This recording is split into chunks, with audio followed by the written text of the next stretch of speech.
to make a call, please hang up and try again. Hey, I'm Madeline Butini, the host of 1-800-MAD-BUT.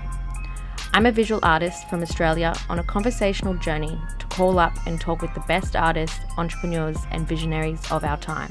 Join myself and my guests as we unravel the stories behind their breathtaking creations and groundbreaking businesses. Make sure to check out our Instagram for extra show notes. You can view it at 1-800-MAD-BUT. All right, cool. Let's get into it. Hey, Bec, how you going? Good, thanks, Madeline. Good to see you or hear you. Yeah, so good to see you and hear you as well. Thank you so much for coming on my podcast. I have seen you around the Brisbane art scene for about a year or two now since I've kind of re-emerged into my art. So it's really awesome to get you on. Yeah, it's just like, I don't know, I'm a little bit intimidated because you do have your own interviewing process. So I will be asking you for feedback afterwards. Oh, no, look, I'm so excited to actually be interviewed for once because I'm always doing the interviewing. And so it's wonderful to be asked, and I'm really looking forward to our conversation. Awesome. All right, so let's jump into it. So this is the first question that I ask everybody. It's tell us who you are and what you do. Okay, so that is an ever-evolving form for me. I've been multiple things at multiple times and everything at once. So I studied painting at the Queensland College of Art in the 80s. Woo! That's when it was really happening back then. And from then I evolved. I painted for some time. I had a few exhibitions, and then I met a juggler. And so the juggler and I went overseas together, and then I learned how to fire twirl. And then I became Saluna Intergalactic Fire Babe, believe it or not, and had a fire show and used to jump out of a clam and do a fan dance. And I kind of learned how to perform and be spontaneous and clown almost. And at the same time, I was always collecting portraits of people. Like I still love to draw and paint portraits as well, because I've always been really, I guess, so intrigued by humans and who they are and what makes them tick. And then from there, I went into, I realized that what I really had was this superpower where people would tell me everything. And so I thought, well, what's a really good thing that I could do with this, just this innate ability? And I created this show called Love TV, where I became Aphrodite, the goddess of love, and people told me their stories, their love stories. And that became a large public installation. And since then, I've evolved into an arts media journalist. And now I'm moving into politics. So it never, ever ends. Yeah. The evolution is forever. I love this. I just think it's so good. Also, my dad also studied at QCA in the 80s. Get out. We might know each other. I know. So I know, but I think it's awesome because I think as a creative, like it's always really difficult to put yourself into one box and to be like, this is what I'm going to be. And then you do it for a bit and you're like, oh, actually, I kind of want to like I feel like I'm evolving and changing kind of like our art styles do. It's almost like, I don't know, I just have a lot of friends who are like, I'm going to be an accountant and I'm going to be an accountant forever. And I'm like, all the power to you. Like, I love that you can do that, but that's like not me. So hearing from someone else who's as successful as you are, that you've actually been able to like evolve and merge into these different types of career styles. I mean, that just sounds incredible, right? Well, I guess for me, I'm a bit of a risk taker. I love to push the boundaries of what I believe is possible. And I love to do things that are impossible. So when you kind of combine all those things, like I've always sort of not settled for, I guess there's been not a dissatisfaction, but there's always been like an uncertainty, underneath everything, an uncertainty and an unease with who I am and what am I really meant to be doing. I mean, I think a lot of people go through that. A lot of creatives have that. And, there are periods of my career where I would just think, oh my God, I'm just kidding myself. Like, why don't I just grow up and get a real job? And then I would sort of like find this other thing that captured my imagination, and I would go for it, and it would take me on another journey. So I guess I've always allowed myself to be open to possibilities, and I think that's that curiousness and that I guess that capacity just to sort of follow my intuition has led me on many adventures. And also, it's been my downfall as well, but most of the time it's been pretty good. Yeah, no, I understand that. So tell us about how studying at QCA was and what that experience was like for you. Well, I just came straight out of school, really, and I was always really passionate about art. I was a little bit naughty at school. I was, I think I've always challenged the status quo. So to go to QCA back in the 80s was a great thing to do, and I met some really great people. But it's also people like Gordon Bennett were there. So incredible Australian artists were in that generation, and then. But it was hard, even just back then, there was very little scene in Brisbane, and there was hardly, women were still perceived as, there was no really clear pathway for a career as a woman artist back in Brisbane. And also in the music scene, like you go and see bands and everyone on the stage was a boy and everyone in the audience was a girl. Like it was really genderized who was allowed to make work and who did make work or who felt comfortable making work. So it was a completely different time, actually. And so it was hard to imagine the future if you couldn't see it. So it was, so it was hard to actually start a career as an artist in Brisbane back then. I think it's so much better and so much different now, but it's still a challenge. Yeah, no, totally. My dad would always say, I mean, he was a man, so he's kind of got privilege there, but he'd always be like, man, if we had social media back in the day, like, would have gotten in front of so many more eyes. But tell your dad also, hello, you don't want everything recorded when you're a teenager. Yeah. Yeah. It was pretty great being anonymous there too. Yeah, no, definitely. So do you remember how many female students were in your class, or maybe at QCA? Oh, there was definitely more female students, but the women that went on for opportunity was a lot limited. And at that time, there's been all that work that's done at the National Gallery about Know Her Name and around female visual artists, and so it's really shifted. But back then, no one even cared. Like an artist was basically a man. That was just that was just the accepted norm. And of course, there are amazing female artists making incredible work. There's people like Mona Ryder and, women like that of her generation here in this city who still haven't been recognized, but they were like groundbreaking, like world-class groundbreaking female artists of that generation who still, I believe, have to be recognized for the work they did. So it was a different time. It was a different place. But I mean, women just make things in different ways. Mona made work out of toast she made work out of mussels from, the dinner she made for a family. Like, I think sometimes if you're a real artist or a creative, you will find a way no matter what to make what you need to make. You may not find it in the place you want it to be, but you will definitely make what you need to make. Yeah. No, such true words. I would like to know a little bit more about the 2017 Senate inquiry into fake Aboriginal art, if you could tell me more about that. So at that period of time, fake art was rampant, and it wasn't illegal, and it was a really big problem for First Nations people who were in this country. Already, we've just had the referendum, and there's been so much revealed around the inequalities and the injustice that's been happened through colonisation here in this country. And I was working with this group of people who, I was so lucky at the time, they asked me if I would go around to various places in Australia and interview First Nations leaders around the impacts of fake art on their practice. So I got to go to WA, I got to interview people like Ernie Dingo, I got to interview people back here in Brisbane like Vernon Arkey and Gordon Hookey and Richard Bell. I got to interview amazing artists in Melbourne as well. And I think I learned so much in that period of time.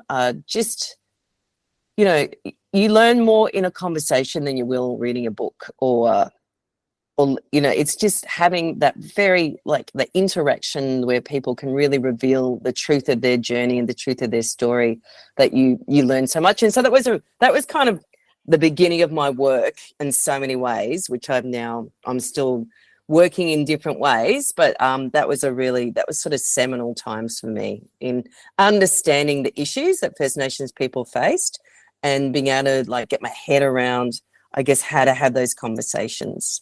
Yes, I do remember. Also, that sounds incredible, by the way. Like, It was such amazing. an incredible opportunity. But I do remember, I think it was maybe during COVID, there was some news articles going on, like early COVID, like 2020, 2021. There was some news articles going around about Aboriginal and Indigenous art, or Indigenous art as a whole, sold to Chinese, like being made by Chinese companies, and then these Chinese companies taking their art and then actually just mass reproducing it. Yes. And the artist not getting any money from it. Yes. And I went into a store, which I can't remember the name of, and they had all this Indigenous art that was made in China. And shocking. I just kind of questioned them about it and was like, do you guys, because I had read that article, and I was like, do you guys actually, have you checked to make sure that this is going to the artist? And they reassured me that they had. I kind of was like, you know, hope their balances and, you know, checks and balances are getting, like, really thoroughly checked. Well, yeah, that Senate inquiry allowed it to become like illegal to do that, and allowed, you know, because it's hard to, I guess, put regulation around that if you don't have those regulations. And I remember at that time there was, I think it might have been a Commonwealth Games coming up, and it turned out that all the souvenirs from the Commonwealth Games, which were First Nations objects, were, as you're saying, made in China. So that's crazy, and that has been going on forever, all for the last 200 years. So it was a really amazing time, and my self-development grew fast. yeah. Yeah. What was Ernie Dingo like? Oh, I love Ernie Dingo. He's hilarious. He's great. We still chat every now and again. We got on really well, and he was, you know, he had seen a lot and had such a big life, and he was unapologetic in, I guess, the impacts that of racism and the way he had been treated, and also on, you know, First Nations people. So it was a great conversation. Like, they're all online, all those. I actually did it all live on Facebook, because live on Facebook had just come out. So I got obsessed by it. And so you can find all these interviews. They're all over the internet, actually. So yeah, Ernie Dingo and my interviews out there on Facebook in I think multiple forms. Oh my gosh, I love this. I could never do just live, but I will be linking down to all of your Facebook and website and Instagrams on the show notes. So if anybody wants to check any of that out, definitely go to the show notes and click on that. So just staying on, I guess, Indigenous affairs for a moment. I really loved Embassy by Richard Bell. I saw it at Goma. I actually sat with it for maybe like 20 minutes, just like taking it all in. And I learned through my research before this interview that you had advocated for it in the 2019 Venice Biennial. And I wanted to talk to you about that and get any insights on what that experience was like, because I just think that is actually so inspiring, and advocating as a, you know, a white woman for something miles away, like literal thousands of kilometers away, that is just so powerful. And I think that's actually really commendable as well, Bec. Thank you. No, tell us more about that. Well, I'd known Richard for a number of years, and he had just applied for the 5th time to the Venice Biennale and had been denied. And he had this fantastic idea where he was going to take the Australian pavilion, wrap it in chains, and, can I swear? Yeah, go for it. In his own language, lock every fucker out. And so it was such a great idea, and he didn't get it up, and he was devastated because, and he said it to me in his own words, like, most Aboriginal men of my age don't have many years left. And, I think he saw that as his opportunity to finally do this Venice Biennale. So I often do things like you're doing now, where I hosted an event and I invited everyone from the community to come and hear Richard tell his story. And his daughter was there, Sarah, and he talked through the project, through the idea and what he wanted to do. And what he wanted to do was build a replica of the project, put it on a barge and float it around Venice as a protest against what he'd been denied to do, and also protest colonization and protest everything that a lot of First Nations people around the world have been suffering. And so from that night on, we started a campaign to get Richard to Venice. And I worked with him and another friend of mine, Caroline Gardam, and we made a series of videos which were 10 steps to breaking down racism and how to be an ally. And we did all sorts of fundraising, and we raised a lot of money to get Richard to Venice so he could build this thing. It was really interesting how at first so many people were like, why are you doing that? Like, it's just, you're crazy. He's crazy. It's just not the right thing to be doing. But by the end of it, everyone had come around and they were on board. And then the Ozco gave him money. And, it was like this whole turnaround. And then we actually went to Venice, and I was part of the team that went over, and he did the embassy in a garden, and then the pavilion was floating around on the barge, and we had the best parties ever. But also what was fantastic in embassy, and that's part of what the great work that Richard does, he invited all these other First Nations activists to come and be part of the conversation. So there was fantastic person like from an Inuit woman, and there was some Sami artists, and there were also a Mohican artist and a Palestinian artist, and I got to interview all them afterwards. So it's sort of like, again, the conversation. I always get to continue the conversation outside the circle, outside the tent, outside the room, so that the rest of the world can connect with it. So that's kind of I'm the conduit in a way. And so that was an incredible experience. And me and Richard are still great mates. Like, he just donated a piece to a fundraising auction I had last week. And, he's fantastic. I love him. And he just had a show at the Tate Modern, for God's sake. He's a superstar. Oh, my gosh. Oh, my gosh. Yeah. Wow. That's know. Incredible. Yeah. He's just about to have his 70th birthday, and he's opening his show at the Milani Gallery on the 15th of December on his birthday. Wow. So, yeah, he's inspiration plus. And the thing I learned for him, and this is what I say to all other creatives, is you do not wait for permission. You do not need permission. You just go for it and see what happens. And that's always stuck with me. And he was like the person that taught me that. Don't hang around waiting for permission. Get out there and do it, and just go for it. Yeah, I think that's awesome. I mean, especially as like a self-taught artist myself. I mean, I never had the confidence to go to art school, mostly because with my education and having ADHD, I thought, I'm not going to fit their criteria box. And so I kind of did that a bit. I was like, I don't need permission to become an artist. My grandfather's an artist. My dad's an artist. I can become an artist. Like, good on you. That's great. Yeah. And you are an artist. Yeah. No. And I was saying in another conversation with someone else a couple of weeks ago that, when I was first in New York being mentored, they were like, you just have to tell people you're an artist. Like, you're not a retail worker. Like, you're an artist. And so it felt really weird saying it. But now when I say it to people, it's like, oh, yeah, I am an artist. I've been doing this for 9 years. Like, it makes sense. Yeah, absolutely. Absolutely. And I love that you're doing this as well. Like, you're evolving your practice, you're evolving your capacity to create and connect. And that's what is so great. That's what's so important. Oh, thank you so much, Bec. Yeah, no, I started doing this a couple of years ago, but then I kind of stopped because I got really bad anxiety. Like, I have mental health issues and well, not issues, but mental health stuff that goes on.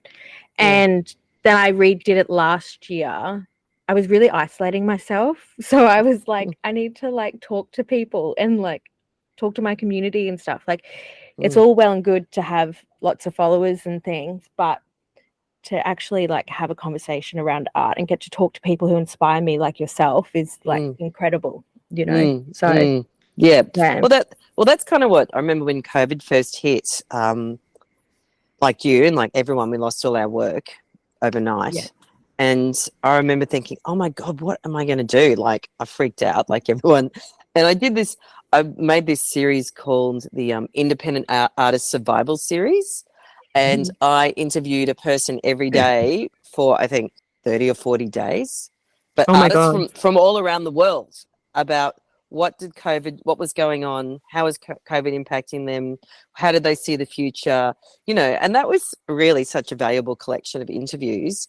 And similar. I just had to connect, and I just had to set myself a task because I wasn't lockdown. It was such a great thing to do, and it gave everyone an opportunity to share what was happening for them at the time. So yeah, it's great.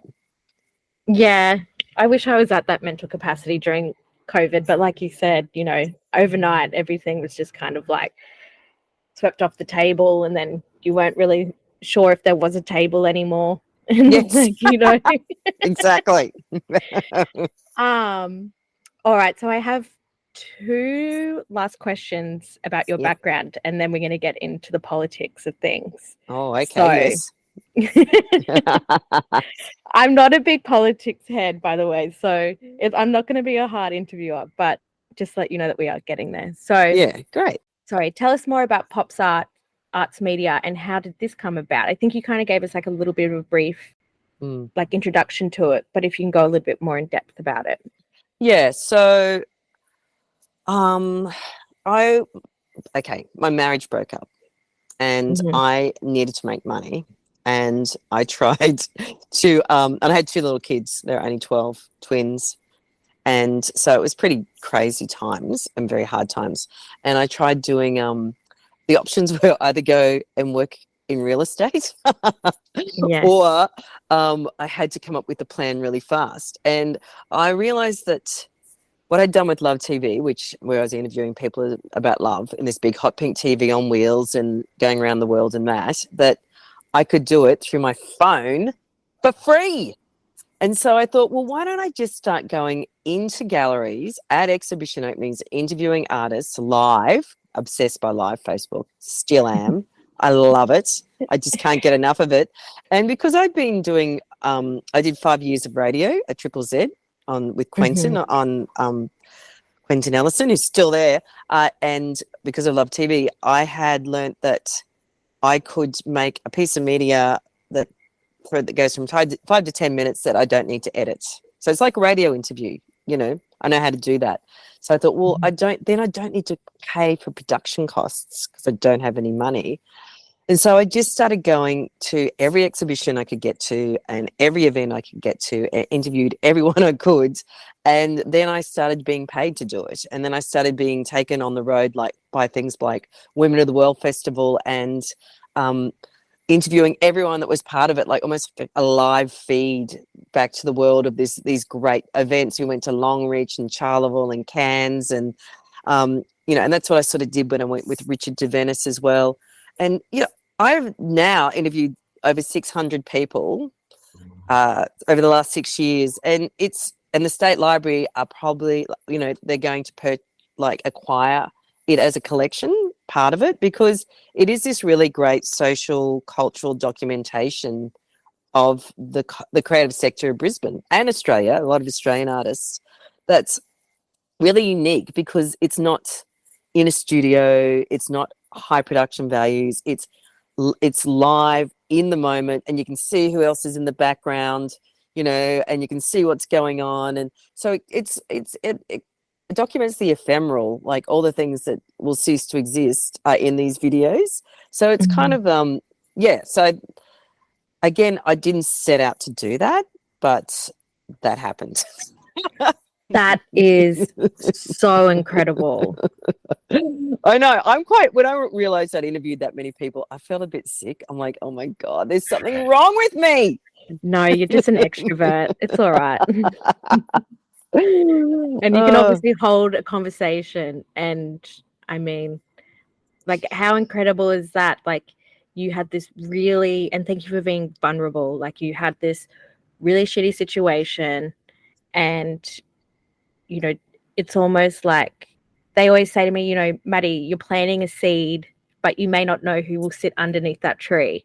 Oh, wow. And I love I that. feel like that's what this is, like, honestly, because people are going to come back and look at it for years to come, you know? That's beautiful, though. I love that analogy. Yeah, that's great. Yeah. No. Okay, so let's get into politics. So Yes. what made you want to get into politics, Bec? Well, I guess everything we've just been discussing, I've always been really dedicated to social justice and working for First Nations people. And one of my kids has a disability, so I understand how hard it is to get by. And I'm with the Labor Party, and I would not be here if it wasn't for the Labor Party, because they put the best free healthcare system in that I've had to use for the last 18 years. They put state schools in action, and they also created the NDIS, which I also use. So if we don't have these really strong social structures, it's not it just makes it harder for a lot of people to participate. We're just getting by. So that's kind of why I guess, and then my kids turn 18, and I just thought, I'm ready to give back. Like, I've kind of done everything I can in other parts of my life. Like, I can keep interviewing artists, and I will, and I can keep making public art, and I will, and I can keep, doing all those things. I've done quite a lot of work with homeless people over the last couple of years, interviewing their stories, and quite a lot of work in the gendered violence space as well. So I'm just kind of was heading to this place in myself anyway. And then this opportunity came up, and I just thought, well, why not try? And I've got to say, when it comes to personal development, if you ever want to grow, do this, because there is nowhere to hide, and there's nothing you can do to prepare yourself for what I'm going through right now. But it is amazing. What has been like some of like the highlights so far of your experience? And if you wanted to share any of like the low points, but some of the highlights so far. Well, I guess one great thing is I've been able to convert, and this again, I think it's back to my creative. I've been able to use every skill I've ever had doing this. So my Love TV is now the Bec Mac mobile office. I've reskinned it. It's hilarious. It's sitting on Peel Street, and I've been interviewing people in the community about what the issues are, and I've been doing a series on community champions. So just celebrating the people of the neighbourhood. I've been having great conversations, and believe it or not, I door knock. Who knew that? I mean, if someone said to me a year ago, "You'll be door knocking," I would have died. But I was terrified, but it's actually great. I just love it. I've just talked to so many great people, and I hear what's going on, and I understand. It's just giving me better insights into what we can do better for the community, and that's what I want to do.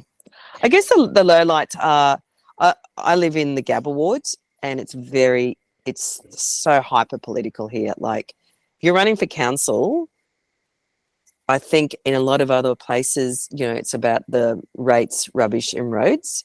If you're running for council in the Gabba ward, you have to understand every single thing around every single political ideal that is going on. So it's challenging on that level. And some people in the community can be quite vicious. So, I'm prepared for that, but I don't like it when people don't like me.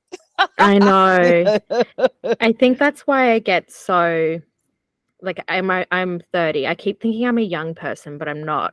But I think as an adult, I think that's why I get really weird about politics. Like, even with the voice referendum that came up, I had some family members that were going to vote no. And I just told them, like, straight up, I was like, this is a really strong way to say that you're a racist. Good on you.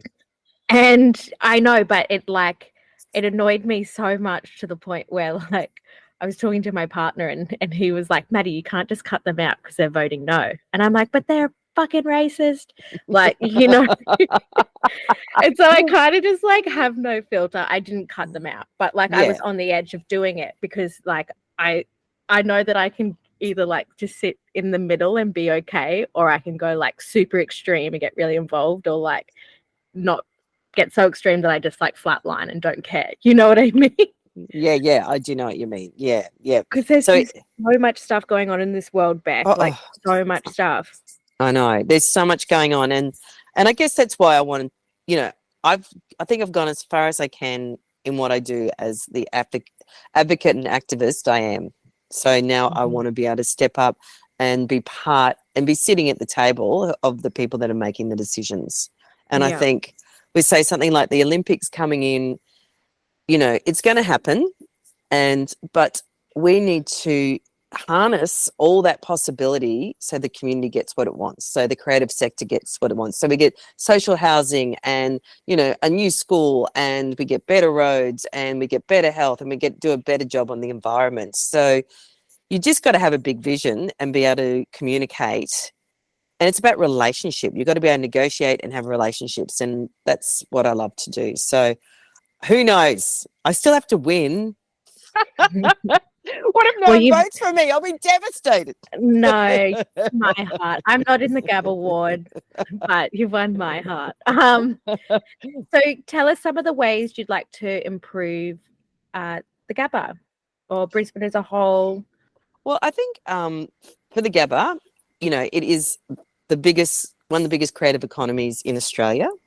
And we don't celebrate that. We don't acknowledge that. We don't acknowledge all the impact that the creative economy does for this city. So that's something really important for me. I want to connect it all with really beautiful green boulevards so we can walk around and in the hot summer and we can be connected through this neck of the woods. I'm really all for small business. Like, I'm a small business owner. Artists are small businesses. So I really want to work with small businesses because they're the heart and soul of the Gab Awards, and connect. Like, I've got this other project called Chrysalis where I connect artists to business to make experiences. So I want to, you know, revitalise the whole of the Gab Award through working with artists and small business.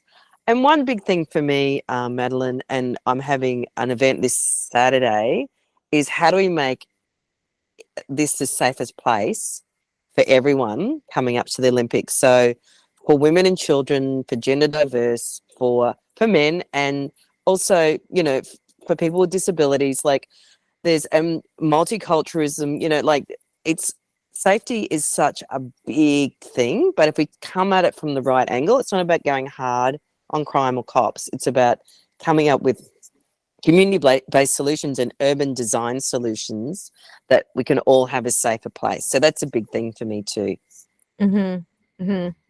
Yep.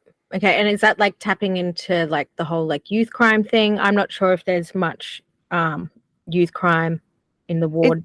It's not so much about the youth crime thing. It's more about you and I walking home at midnight and feeling safe. Yeah. And being able to do that. You know, that's what it's about. And it's also about people who maybe have mobility issues being able to walk down the street without falling down a pothole, or without an e-scooter being in the way. Exactly. Yeah. And it's also about people who are, you know, who come from diverse backgrounds, and who, you know, it's kind of that thing about being against gender-based violence. So, you know, it's safety for all, that you can be who you are and who you want to be here in this, and you're going to be looked after and okay, online, in your home, and on the streets. Yeah, nice. I like this. That's very nice. Yeah. And if anybody doesn't know, the Gabba area doesn't have much trees in it, which is why I think the tree aspect is really important. I think there was a fuel station that was proposed a little bit further down. Kind of, I think that might be a little bit further than the Gabba as a suburb. Yeah. But it had this tree in there. And I think this was like 2 years ago, because I was living in Fairfield, and it was on one of the community notices, and everyone was like, no, don't knock down this tree. This is like the only tree that we like have in like 500 meters. Like, we need this tree. Oh, I Anyway, just can't believe it. I mean, yeah. it's like, I'm not going to go into too many politics, but Mhm. this place is no greener than it was in the last 8 years. So it's, and how easy is it to solve that problem? You just plant them. I mean, that is really straightforward. We've got bigger issues like homelessness, which are more complex, but planting trees is really basic. And I'm sure we can pull that off really fast. It also actually decreases the heat, because concrete, it soaks in heat. So everything around it gets hot. So I don't know if you know, but in New York City, there was some issue when I was living there about the types of glass that was on the side of buildings, because it was actually reflecting from the glass to the roads, and it was making the roads really, really hot. And so all the buildings, everybody was just taking on this heat. And there was some, I guess, local government thing going on where they were trying to make all the buildings put this UV protection on the side of buildings. Wow. So that it wasn't going to go onto the concrete and make life really miserable for everybody walking down on the street. Yeah, urban density is hectic. Yeah. And we could be doing it so much better. And so density done well, we do need density, because we have a homelessness issue and there is a housing crisis, but we've got to do it well. So there's an urban plan and we have the infrastructure to support it. So, and greener space is crucial. Yeah. I actually just got a 44% increase on my property. On your rent? Yeah. The hell? Where do you live? I live in St. Lucia. 45%. 44. So it's going crazy. up by $150, and there's no improvements to the property. I understand that whole housing crisis thing, and especially also through my work as well with homelessness. And Bec, how can people connect with you best if they'd like to volunteer or donate? Well, they can go, I'm big on social media.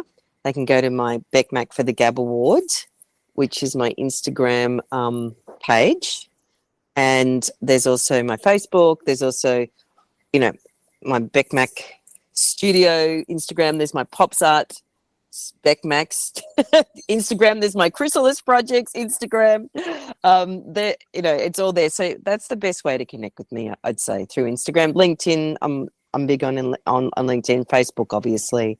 I haven't really done too much Twitter or TikTok. Just haven't mastered it. Have you? Can you do TikTok? Well, yeah, I do TikTok. Yeah. It's more for young people, I think, really. And it's one of those things that I wished I jumped on 2 years ago. Exactly. Missed the boat. I mean, I try not to live my life around social media anymore. I post when I want to post, and if it affects my engagement, then I don't really care, because people will come find me if they want to find me. I can't keep living by this. You have to post 3 times a day and do this and do that. I don't care anymore. Yeah, good on you. Fantastic. You're liberated. Yeah. But yeah, look, if anyone wants to be involved, I'd love them to come. I need as many volunteers, because people may not understand this, but when you do this, you don't get paid and you have to raise all your own money. And so it's crazy what you have to do. And so I need all the help I can get. But if you want it, and it's about having fun. It's a positive campaign, and it's just about making a greater place, with the arts and with the environment and with the community at its centre. So I'd love people to come on the journey, come along and be part of it. Yeah, I love this. It's amazing. And look, you're my first politician on my potty, so I love this, Bec. God, well, I'm honoured. That's fantastic. So now we're just going to wrap things up, and I'm going to ask you a rapid fire of your top 5. Oh, okay. So are you ready? Okay, yes, so I've got to sit up. I'm who's concentrating. No, that's okay. Who's your favourite visual artist at the moment? Oh, I'm going to have to say Richard Bell. Is that bad? No, that's perfect. Who are you listening to the most? This could be a podcast or music or both. I'm really into No Doubt at the moment. And Rihanna. Nice. Nice. And what are you reading at the moment, or what are you watching? So what I've been watching, oh look, I've been getting into a lot of weird shows at my kids, like Grey's Anatomy and House. Because Yeah. my two 18-year-olds are watching these series. I'm like, how do you even know these things exist? And then I can't, and then because they're on holidays, they keep having it on 24/7. And then I keep getting sucked into these weird dramas.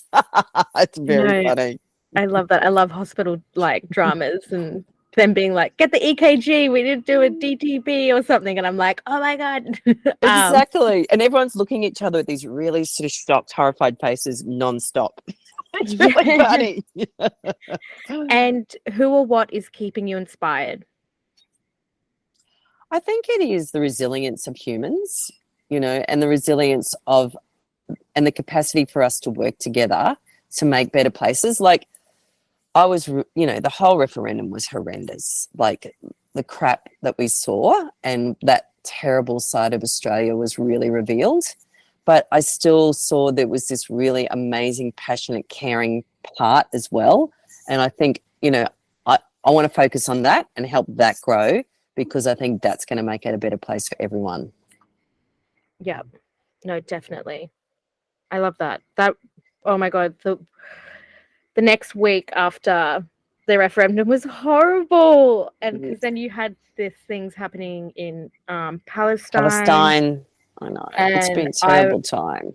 I was just so sad for the world. Like my heart was so sore that week. I was just like, what? Like, Yeah. know. And everything that's happening in Palestine, what has happened here, they're similar. It is about colonization, and it is about unceded land, and it is about all those things. So it was so weirdly aligned at that point. It was shocking. Yeah. Yeah. All right. Well, those are all my questions for you, Bec. Oh, this has been so much fun. You're fantastic. Well done. Thank you. I appreciate it. I've loved it. And so I look forward to hearing it. This episode was recorded on Yuggera and Turrbal land. Sovereignty was never ceded. The episode was produced by myself, Madeline Butini. And if you would like to support 1-800-MAD-BUTT, you can head to my website, madbutt.com.au, or you can also go to our Instagram and follow us there. Of course, we appreciate any reviews, so please leave us one if you love it. And yeah, hope to see you again. Thank you.